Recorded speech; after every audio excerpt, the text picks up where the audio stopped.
When it comes to getting started with fitness, the biggest challenge isn't lifting heavy weights or running long distances, it's simply knowing where to begin.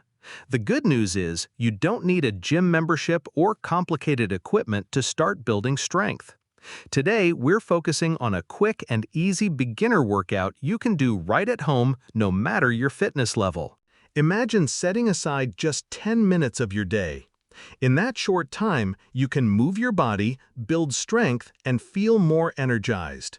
This routine is designed to target your whole body with simple, effective exercises. We'll start with squats to wake up the legs and build a strong foundation. Next, push-ups. Don't worry if you need to do them on your knees, because they strengthen your chest, arms, and core all at once.